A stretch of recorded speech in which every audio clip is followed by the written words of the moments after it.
सभी पत्रकार बंधुओं को नमस्कार।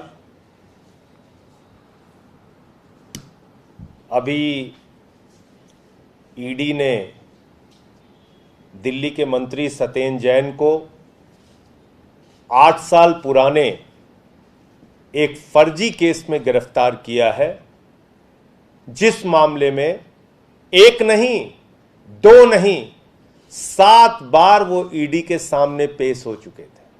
7 बार। कभी ईडी को उनकी गिरफ्तारी की जरूरत महसूस नहीं हुई, कभी उनकी गिरफ्तारी नहीं की गई। और इसी मामले से जोड़कर सीबीआई ने एक मामला दर्ज किया था, जिसमें सीबीआई ने कहा कि उनके पास कोई साक्ष्य नहीं।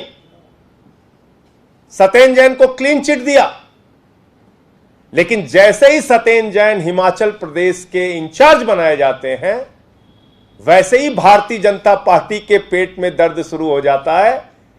भारतीय जनता पार्टी हिमाचल प्रदेश में चुनाव हार रही है और इसी के कारण से सतेन जैन की एक फर्जी बेबुनियाद मामले में गिरफ्तारी की गई है। यह उनका उत्पीड़न है और यह भारतीय जनता पार्टी के काले चेहरे को फिर से एक बार उजागर करता है। ऐसे मामले में जिसमें सीबीआई की क्लीन चिट मिल चुकी है, आय से अधिक संपत्ति का मामला, और आप लोगों ने देखा होगा कि उस समय भी कितनी बड़ी बड़ी बातें भाजपाई चिल्ला चिल्ला के कर रहे थे। तो जांच एजेंसियों के दुरुपयोग का एक बार फिर से मामला सामने आया है। जल्द ही सतेन जैन छूटकर बाहर आएंगे, क्योंकि यह एक बेबुनियाद, फर्जी, निराधार केस है। इसके साथ साथ मैं यह भी कहना चाहता हूं कि भारतीय जनता पार्टी ऐसे एक नहीं अनेक हथकंडे अपनाएगी, अपना ले। आम आदमी पार्टी हिमाचल प्रदेश का चुनाव मजबूती से लड़ेगी और बीजेपी हिमाचल में हार रही है, उसकी बौखलाहट है और उसी के कारण यह गिरफ्तारी की गई है। देखिए, यह पहली बार नहीं हुआ दिल्ली में। आपको याद होगा, दिल्ली के मुख्यमंत्री के दफ्तर पे सीबीआई का छापा, उप मुख्यमंत्री के घर पे सीबीआई का छापा, हमारे मंत्रियों पे ईडी सीबीआई का छापा, हमारे 34 एमएलए को उठा के गिरफ्तार करके जेल में डाला।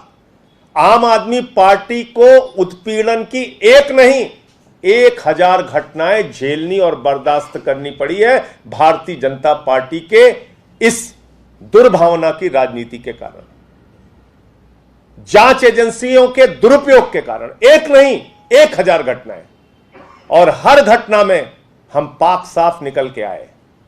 हमारे तमाम विधायकों को कोर्ट ने बरी किया। हमारे तमाम मामलों में जांच एजेंसियों ने कहा कि नहीं, इनके खिलाफ तो कोई साक्षी ही नहीं। तुमको 8 साल से गिरफ्तारी की याद नहीं आई? ऐसी बड़ी एजेंसी ईडी ईडी ईडी चिल्लाते रहते हो। ऐसी जांच एजेंसी को तो बंद कर देना चाहिए जो 8 साल में एक मामले का निपटारा ना कर सके। 7 बार गिरफ्तारी, 7 बार पेशी हुई सतेन जैन की, तब गिरफ्तारी की जरूरत महसूस नहीं हुई। आज जब हिमाचल प्रदेश के इंचार्ज बना दिए गए सतेन जैन, जब बीजेपी हार रही है वहां पे, तो आप गिरफ्तारी कर रहे हो, ड्रामा नौटंकी कर रहे हो सिर्फ आम आदमी पार्टी को बदनाम करने के लिए। तो यह पहली बार हमारे साथ नहीं हुआ है, यह हमने बहुत बर्दाश्त किया है। पूरी की पूरी दिल्ली सरकार को पहले दिन से इसी तरह की अरेस्ट, इसी तरह की जांच एजेंसियां लगा के, इसी तरह की उत्पीड़न की कार्रवाई हमारे विधायकों के खिलाफ करके यही किया गया। एक दिन में 9 एफआईआर बाबाजी ने मेरे खिलाफ किया। उत्तर प्रदेश में 9 एफआईआर एक दिन में। राष्ट्रद्रोह का मुकदमा लगाया, 23 एफआईआर लिखी अब तक मेरे खिलाफ।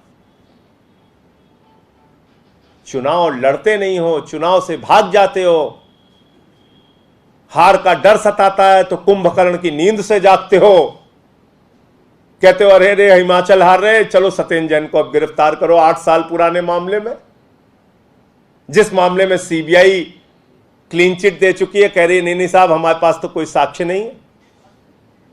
क्या आपको लगता है कि ऐसी जांच एजेंसी की हिंदुस्तान में कोई जरूरत है जो 8 साल में एक केस का निपटारा ना कर सके?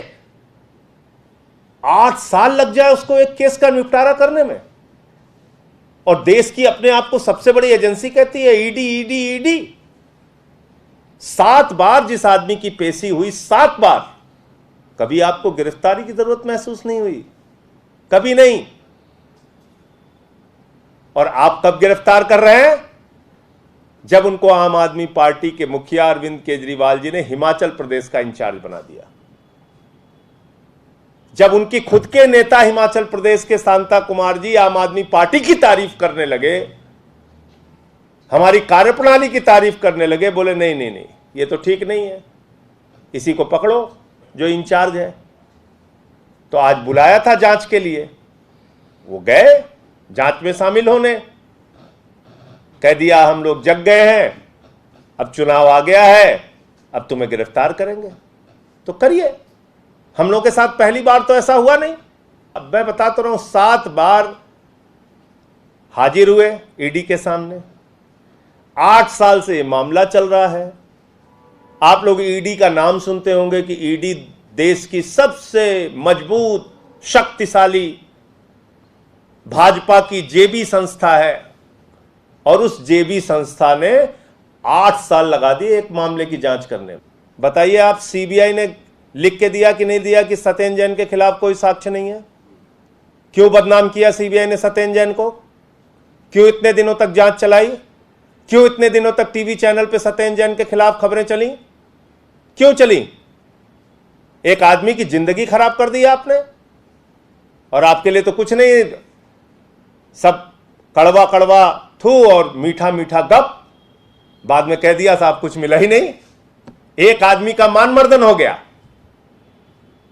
उसकी जिंदगी खराब कर दी आपने, उसके परिवार का जीना हराम कर दिया, और फिर कह दिया नहीं कोई साक्ष्य नहीं है। 8 साल से आप जांच कर रहे हैं, 7 बार आप बुला चुके हैं, 7 बार पेशी करा चुके हैं, आपको कभी गिरफ्तारी की जरूरत नहीं महसूस हुई। आज आप कह रहे हैं नहीं नहीं हम तो गिरफ्तार करेंगे। ये जांच एजेंसी का दुरुपयोग नहीं है तो और क्या है? और मैं तो सवाल पूछ रहा हूं, 34 से ज्यादा एमएलए को फर्जी मामलों में दिल्ली में गिरफ्तार करके जेल भेजा गया, जिनको बाद में कोर्ट ने बरी किया। और एक एक मामले अगर आप पढ़ेंगे तो लताड़ लगाई है दिल्ली पुलिस को, यानी कि भारतीय जनता पार्टी की कठपुतली को। तो आप कठपुतलियों के जरिए अपना खिलवाड़ कर सकते हैं, करिए खिलवाड़। ऐसे बचकाने प्रयास भारतीय जनता पार्टी ने एक नहीं अनेक बार किए हमारे खिलाफ। ऐसे बचकाने प्रयासों में भारतीय जनता पार्टी हर बार विफल होती रही है। तो इस तरह का बचकाना प्रयास उन्होंने फिर से किया है, फिर विफल होंगे।